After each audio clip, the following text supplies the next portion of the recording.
What's up mga guys? So karon mag-unboxing ta sa nakuha na mo nga laptop para paggamitan na mo sa work from home. So magbisaya lang ko karon guys sa di lang sa kay ko magtagalog kay murag nalibog naggo magtagalog ako magbisaya ko. So ano ni siya?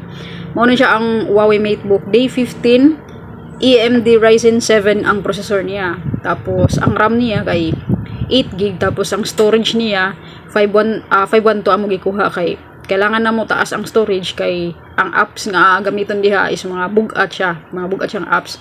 So kailangan taas ang storage ay mo kuhaon kung mag-work from home ka. Tapos ang graphics anin niya guys kay Radeon graphics ni siya. Tapos ang display ninot ng display ani kay 15.6 na ang display. So dako na siya screen. Tapos gamay lang kay frame ba. Tapos ang charger anin niya sad niya kay type C na mura siya charger na po siya sa cellphone.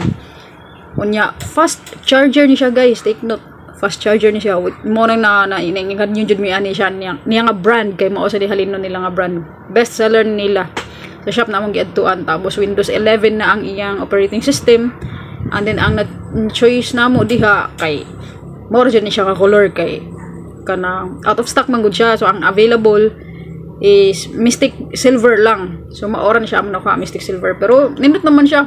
Ang nakanindot niya kay metal manggod siya. So dili kay siya yung nakainit ba kung magsige ka gamit while nag-charge ka. Tapos ang previous ani nga nakuha na mo is laptop bag ra jud unta. Nya kay na charger man na mo ang ahente ani. So mao gitagaan sa mig ka ng mouse ani guys. So duha na ang naging previous niya. Dapat usara man jud unta na. So more to guys, share lang namo ninyo, nako ninyo. So thank you for watching mga guys. Bye.